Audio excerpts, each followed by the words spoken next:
આજે આખા રાજ્યમાંથી આવેલી વરસાદની તસવીરો, એ વરસાદની તસવીરોમાં આપણા તંત્રની ઉડેલી મશ્કરી અને એ મશ્કરીની સાથે સાથે હજારો માણસો જે દોજખમાં જીવવા માટે મજબૂર થયા, જે લોકો છાપરામાં રહે છે, જેમના ઘરમાંથી છતમાંથી પાણી ટપકે છે, એ લોકો અતિશય પાણીના ઘેરાવાવાળા વિસ્તારોમાં રહે છે અને છતાંય વર્ષોના વર્ષ સુધી દરેક વખતે થોડા વરસાદમાં એમના ઘરમાં પાણી ભરાઈ જાય છે અને શું કામ એ સમસ્યાનો શિકાર બને છે એનો જવાબ કોઈની પાસે નથી. એવા તંત્રથી લઈને અનેક વિષયો પર વાત કરવી છે.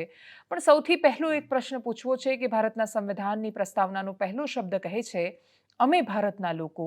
એ અમે, આપણે ક્યાં હોઈએ છીએ આ બધી સમસ્યાઓમાં? નમસ્કાર, આપની સાથે હું દેવાંશી.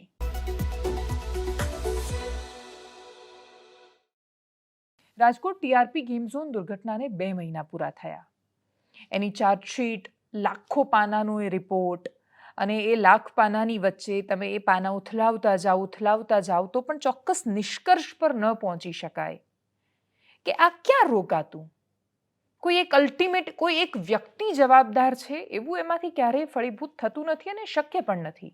માત્ર કોઈ એક વ્યક્તિના ખોટું કરવાથી આખી સિસ્ટમ ક્યારેય તૂટી નથી ભાગતી. દરેક જગ્યાએ છીંડા રહી જાય ત્યારે એક સાથે છે જે કશુંક ધડાવક થઈને પડે છે અને એવું પડે છે કે એના આઘાતમાંથી આપણને કળ નથી વળતી. તમે, હું, આ દેશના સામાન્ય માણસો જેણે એ દુર્ઘટના પછી ખૂબ આક્રોશ ઠાલવ્યો, પોતાની હતાશા વ્યક્ત કરી, પ્રશ્નો પૂછ્યા, ખૂબ દિલથી પ્રશ્નો પૂછ્યા, આક્રોશની સાથે સોશિયલ મીડિયા પર લખ્યું. 2-3 દિવસ સુધી જે લોકો આઘાતમાં રહ્યા, જેણે એ દુર્ઘટનાઓનું રિપોર્ટિંગ કર્યું, જેણે 1 મહિનો થયો ત્યાં સુધી એ વાતને યાદ કરી, પણ આખરે એક પોઈન્ટ પર આપણે બધા આગળ વધ્યા. ત્યાંથી આપણા બધાનું આ જ જીવન છે. આપણે આગળ વધવું પડે છે. આપણે કોઈ એક જગ્યાએ રોકાઈને ત્યાં નથી ઊભા રહી શકતા. આપણે આગળ વધવા માંડ્યા. આપણે ક્યારેય એ ન વિચારી શક્યા કે આ 2 મહિના પછી પણ એ પરિવારો તો ત્યાંના ત્યાં છે.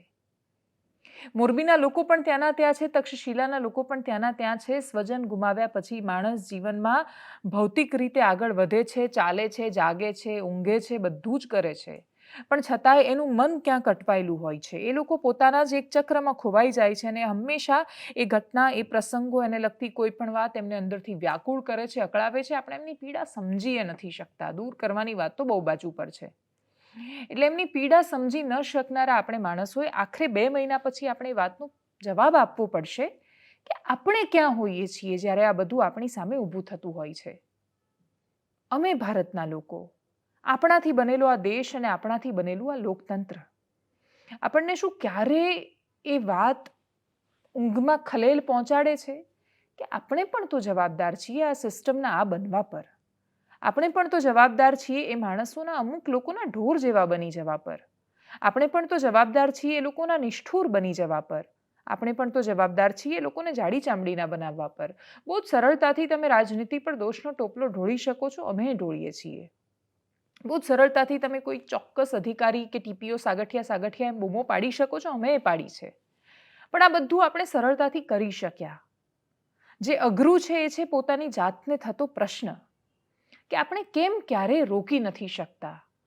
એટલા માટે કેમ કે આપણે એવું માની બેઠા છીએ કે એ આપણું કામ નથી.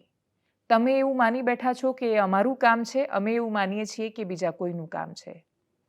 હું મારી જાતને એટલો જવાબ આપી શકું છું કે હું મારા કામમાં ખૂબ પ્રામાણિક છું. સામે કોઈ કરોડો રૂપિયા મૂકી દે તો પણ જ્યારે પ્રશ્ન પૂછવાનો છે એ પ્રશ્ન પૂછતા હું ડગીશ નહીં. એટલે ગંગા સતી પાનબાઈનું ભજન છે કે મેરું તો ડગે પણ જેના મન ન ડગે.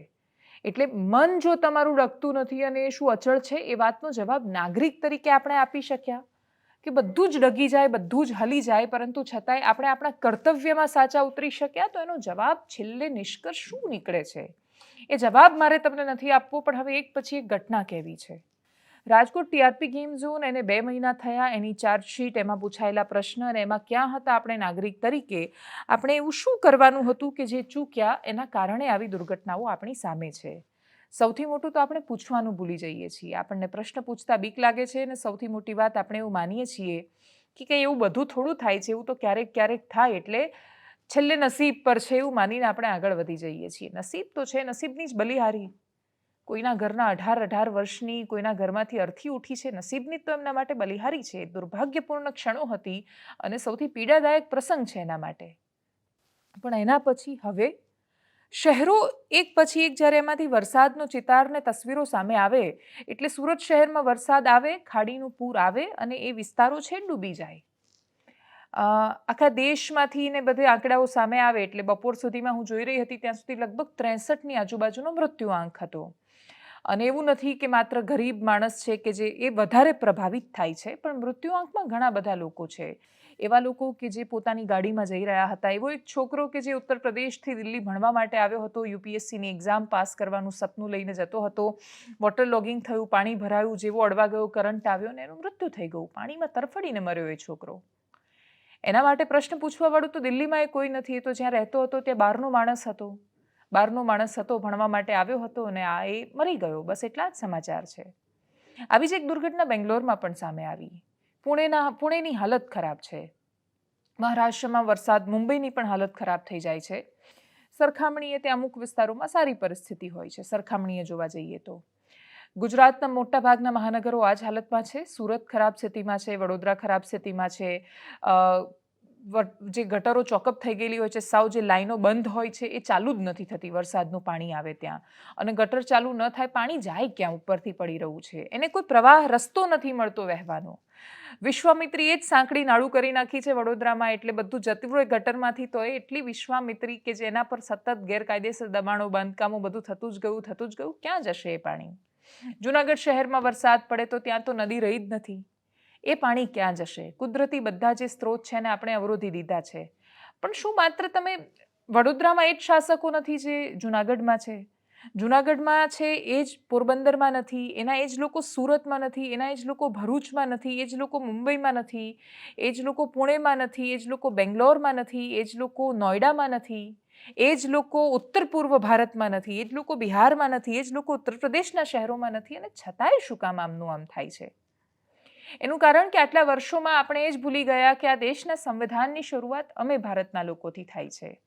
આપણી નિષ્ફળતા, આપણું બધું સહન કરી લેવાની વૃત્તિ અને બધામાં હિસ્સો શોધવાની વૃત્તિ આપણને એ કગાર પર લાવીને મૂકી દીધા છે કે આપણે પ્રશ્ન પૂછવાનું ભૂલી ગયા છીએ.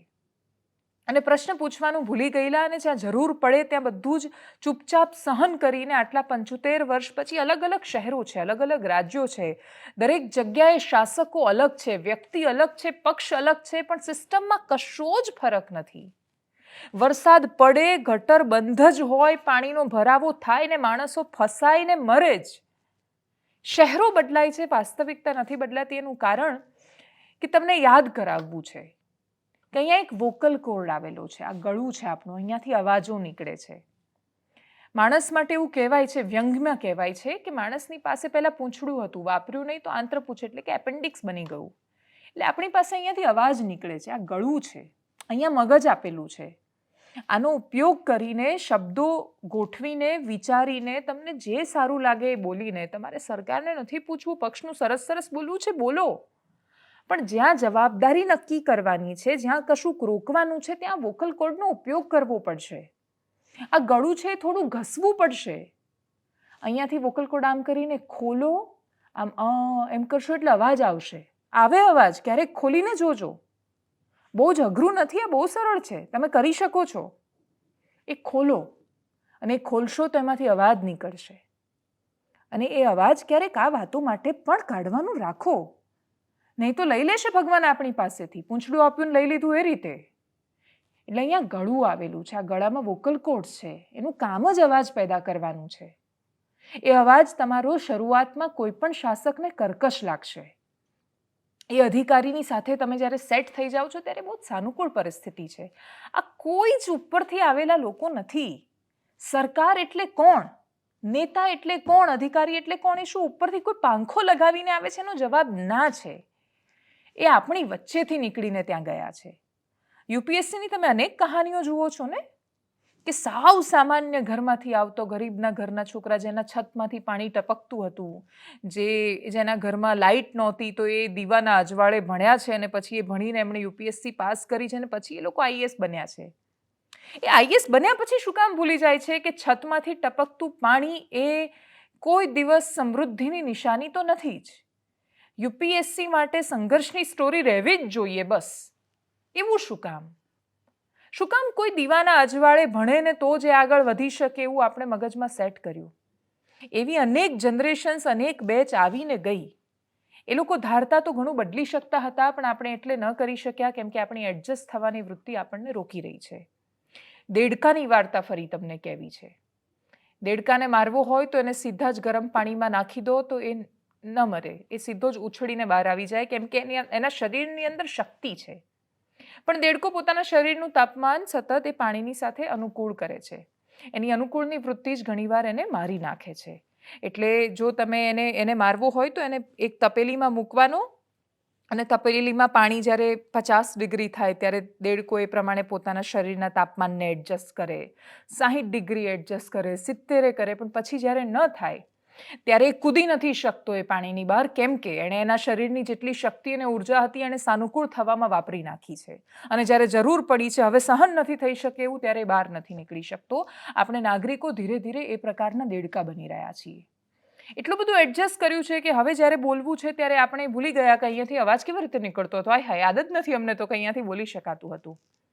શહેરો બધા જ બદલાઈ ગયા, દેશના શહેરો આવી ગયા, રાજ્યના આવી ગયા, અને દરેક જગ્યાએ શાસકો અલગ છે.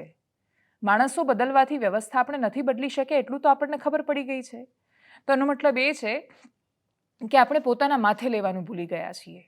આપણે એ જવાબદારીમાંથી છટકવાનું શીખી ગયા છીએ.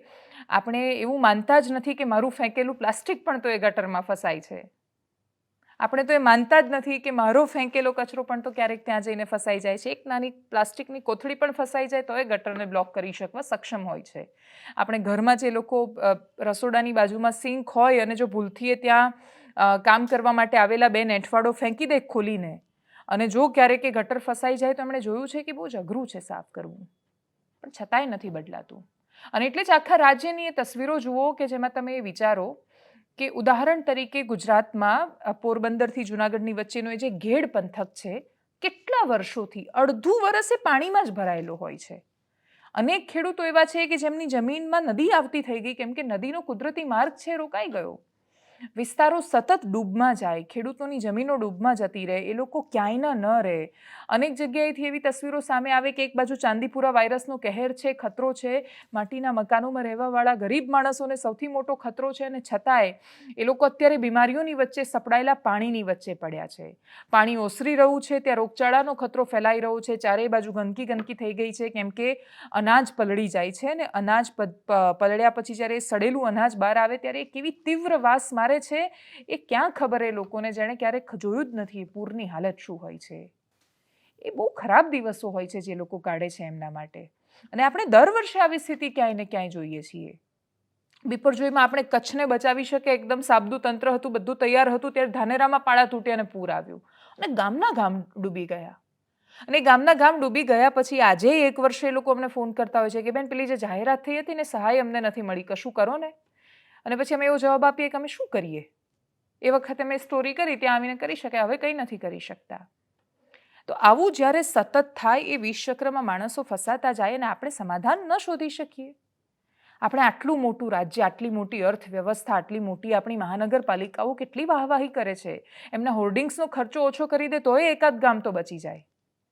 અને છતાંય આપણે જેટલું પ્રસિદ્ધિમાં માનીએ છીએ અને એ જાહેરાતો પાછળ ખર્ચો કરીએ છીએ એનો અડધો ખર્ચો આપણે એમના હિત પાછળ પ્રાયોરિટી નક્કી કરીને નથી કરી શકતા. કોઈ પણ સરકાર માટે બ્રાન્ડિંગ, માર્કેટિંગ આ બધું બહુ જરૂરી છે, PR એક્સરસાઇઝ થવી જ જોઈએ.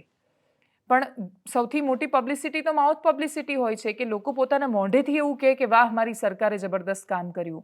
એવી સ્થિતિનું આપણે નિર્માણ ક્યારે કરીશું? શહેરના લોકો ખુશ થઈને ટેક્સ આપે કે વાહ અમદાવાદ મ્યુનિસિપલ કોર્પોરેશને આટલા હજારનો ટેક્સ મોકલ્યો છે, મારે ભરવો જ જોઈએ. મારી સરકાર, મારું કોર્પોરેશન મને કેટલું આપે છે, મારા માટે આટલું સુંદર બનાવ્યું છે, હું કેમ એ ટેક્સ ન ભરું? ટેક્સ ભરતા ખુશી જ નથી થતી નાગરિકોને. બધા જ લોકો બસ એમ જુઓ ને ક્યાંક ATCમાં ક્યાંક એડજસ્ટ થાય છે, આટલામાં કશું આપતી જ નથી સરકાર, ટેક્સમાં રાહત જ નથી આપતી. આ શું કામ બૂમો પાડે છે?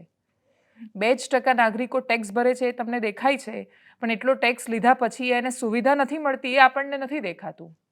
અને એ નાગરિક જ્યારે એને બોલવાનું હોય છે ત્યારે એના દાયિત્વમાંથી પણ ચૂકી જાય છે. પરસ્પર એકબીજાની જવાબદારીઓ પર આપણે એકબીજા પર માથું ઢોળીએ છીએ. સરકાર એવું કહે છે કે નાગરિક બધું ગંદુ કરે છે, નાગરિક કહે છે સરકાર કશું નથી કરતી. આપણે ભૂલી જઈએ છીએ કે સરકાર પણ આમાંથી જ નીકળેલો હિસ્સો છે. સરકારે ભૂલી જાય છે કે ત્યાંથી જ આવી છે. આ વાત જ્યારે સમજીશું ત્યારે કદાચ ઘણું બધું થશે અને એટલે જ મેં વોકલ કોડ આજે યાદ કરાવ્યો છે કે એ ગળામાં આ કોડ્સ આવેલા છે એનો ઉપયોગ કરજો. આખા રાજ્યમાંથી અનેક તસવીરો એવી સામે આવી છે જે આપણને ઘણા બધા પ્રશ્નો કરી જાય છે, ખાસ તો આપણા સ્માર્ટ મહાનગરપાલિકાના તંત્ર પર પ્રશ્ન કરી જાય છે કે તમે કેવા સ્માર્ટ છો કે એક વરસાદમાં હાલત ખરાબ થઈ જાય છે. તમે કેવા સ્માર્ટ છો કે તમે આટલા કરોડો રૂપિયા ખર્ચ્યા પછી ગટરો સાફ નથી કરાવી શકતા.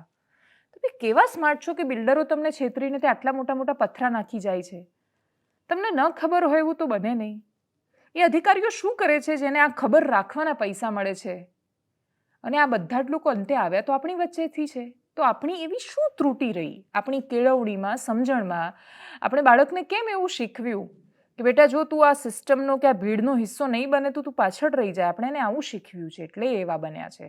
ખેર, એ તસવીરો જોઈએ સૌથી પહેલા વરસાદની અને લોકોની પીડાની.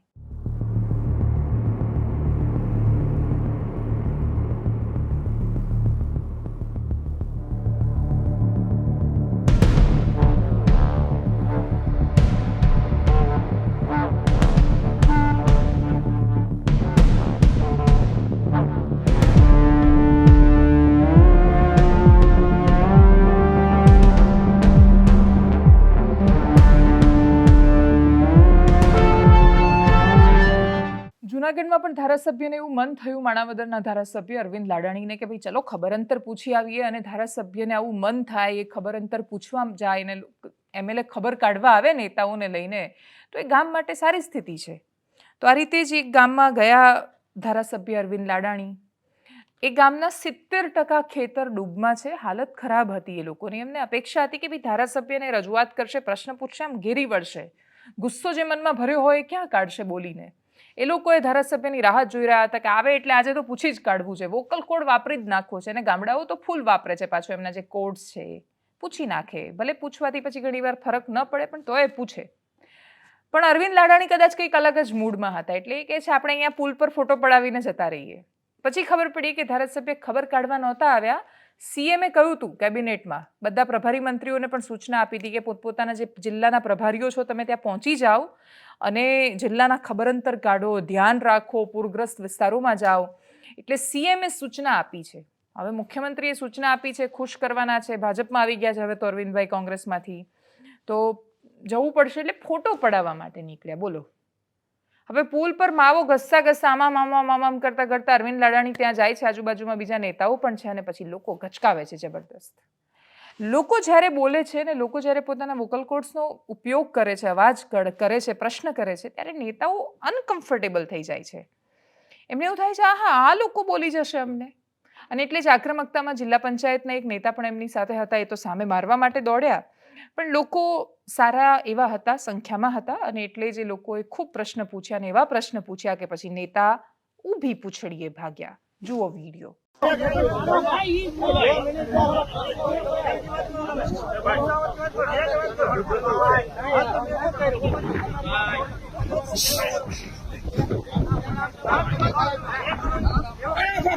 નાગલપુર આવવાનું શું કામ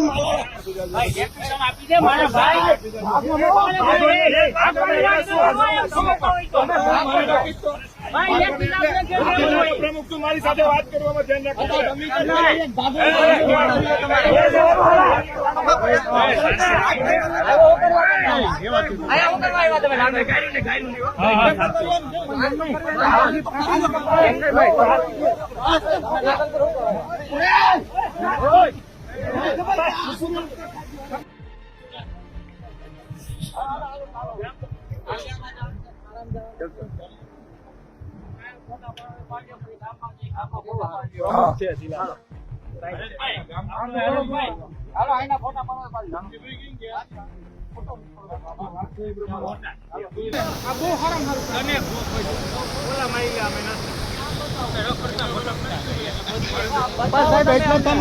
તમને ચૂંટવાનું કારણ અમે હિરેન સોલંકી ને મેં હમણાં 2 મહિના પહેલા આહિર સમાજમાં કીધું તારી બાપડા સિવાય ઓકાત નથી. હાથથી આ તકલીફ છે ને હવે મારી સાંભળો ભાઈ ઉપર સાંભળો ભાઈ હું કરી દઈશ.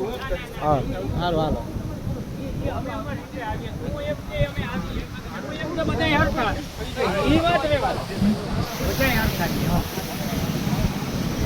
છે હું ઈ તો થાય ભાઈ બધાય રજૂઆત કરતાય પણ તું બધાય હરખાનું કહેતો ના મેળા હરકત છે ને ત્યાં ક્યાં મકે ફરક કાંઈ નહીં વાંધો નહીં. ના ના ના, એમ કહે કે અમે ઓના જેવા નથી તો ઓલા છે બાબા હાલો ગામમાં ચર્ચા હાલો હાલો હાલો હાલો ઉપાડો ઉપાડો અને તમે એસ્ટિમેટ બનાવી દેતા હોય કરી દેતા હોય તો સરપંચને સૂચના આપી દો માર્ગે ઊભીને ફેરા નખાવી ફોટા પડાવી બિલ કરી દેતા હોય એસટી બંધ થઈ ગઈ છે બસ નથી ચાલતી ફેર બંધ આ એસ્ટિમેટ એટલે બનાવી દે એમના મૌખિક સૂચના ઉપર કરાવી અંદાજે 20 ફેરા છે કરવી જ કરજો કોઈ ન કરવું કોઈ અંદાજે 20 ફેરા છે 20 આગળ ત્યાં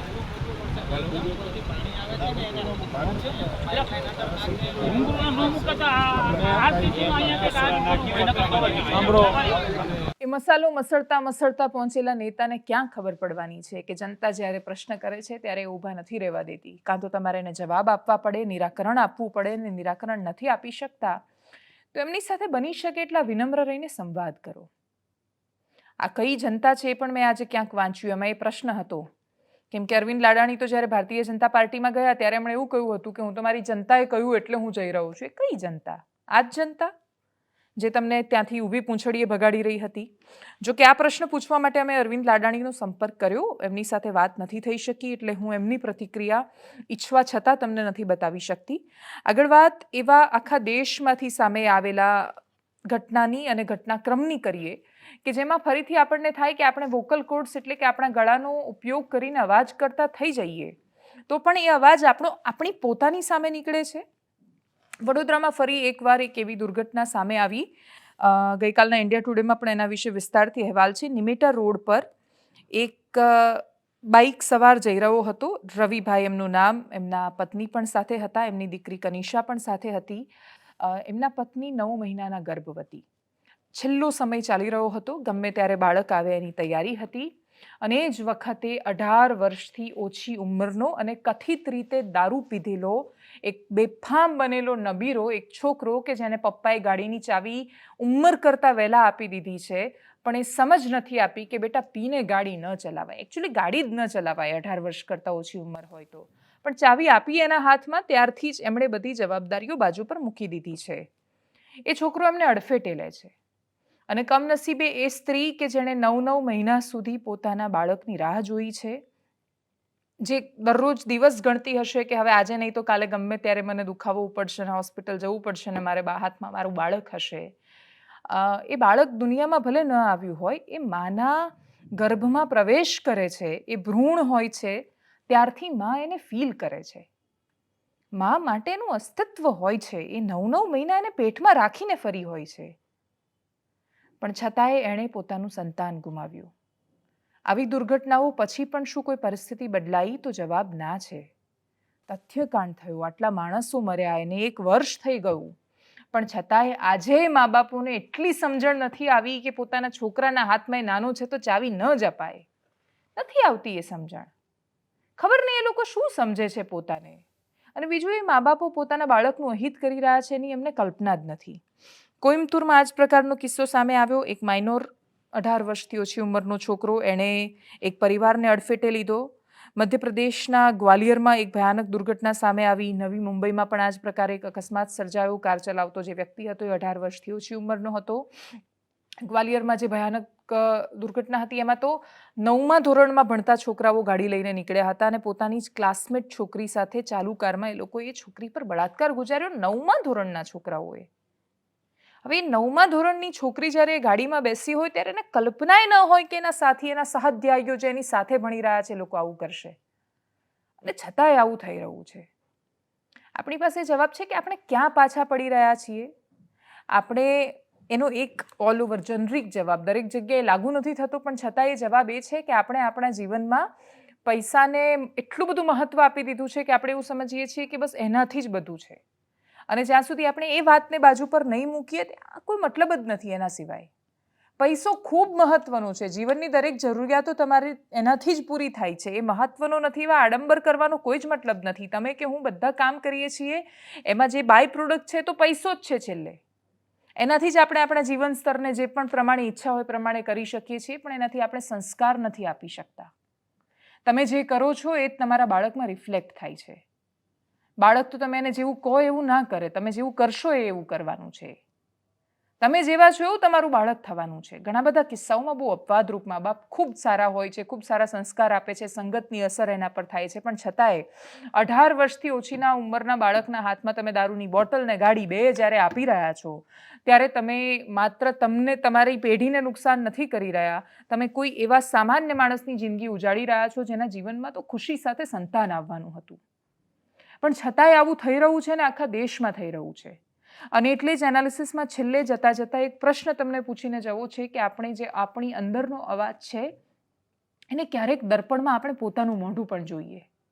અમારું કામ છે, અમે દરરોજ સરકારને દર્પણ જ બતાવીએ છીએ, અમે એ જ કરીએ છીએ, પણ છતાંય એ દર્પણ તો એકવાર આજે તમારી સામે પણ ધરવું છે, પોતાની સામે પણ ધરવું છે કે આપણા બાળકો જ્યારે આ પ્રકારના કૃત્યો આચરવા માંડ્યા છે તો કંઈક તો છે કે જે ખોટું થઈ રહ્યું છે આપણી આસપાસ. કશુંક તો છે કે જે આપણે મૂળ વાતો ભૂલી રહ્યા છીએ ને એનાથી ભટકી રહ્યા છીએ. કંઈક તો લોચા થઈ રહ્યા છે પેરેન્ટિંગમાં. બાકી તો આવું શું કામ થાય અને વારે વારે શું કામ થાય? એક તથ્ય જેવી દુર્ઘટના પછી પણ જો મા બાપ એવું નથી સમજતા, કેમ કે એ વખતે પણ એક બહુ લાંબી ફોજ હતી કે જે જસ્ટિફાઈ કરી રહી હતી આ જે થયું એ. 18 વર્ષથી ઓછી ઉંમરના છોકરામાં હાથમાં ગાડીની ચાવી હોય જ નહીં, અને એ તમને પૂછ્યા વગર ગાડીની ચાવી લઈ જાય છે તો પહેલા એને ધોલ ફટકારીને સીધો કરવાની જવાબદારી મા બાપની આવે છે. તમે જો એના હાથમાં બધું જ આપી રહ્યા છો ને મારો એકનો એક છોકરો ને મારો લાડકો ને મારો ખબર ને શું શું બોલતા હોય છે બધા, એમાંથી જ્યાં સુધી બહાર નહીં આવીએ અને એને એ નહીં શીખવીએ કે પોતાની સાથે બીજાના જીવનનું પણ મહત્વ હોય છે, આપણી જે વેલ્યુઝ છે, આપણું જે એક ચરિત્ર હોવું જોઈએ વ્યક્તિ માત્રનું, એમાં આપણે પાછા પડી રહ્યા છીએ. અને એટલે જો તમને સમસ્યા સતાવે છે કે આ દેશમાં આટલી બધી સમસ્યાઓ કેમ છે, આટલા બધા પ્રશ્નો કેમ છે, આટલું કરપ્શન કેમ છે, લોકોમાં આટલા કેરેક્ટરમાં લોચા કેમ થઈ ગયા છે, આપણે ચરિત્રહીનતા તરફ કેમ આગળ વધી રહ્યા છીએ, બાળકો કેમ આમ કરી રહ્યા છે, તો સૌથી મોટું કારણ એ છે આ દેશ આપણાથી બને છે એ આપણે ભૂલી રહ્યા છીએ. જેવા આપણે એવો આપણો દેશ.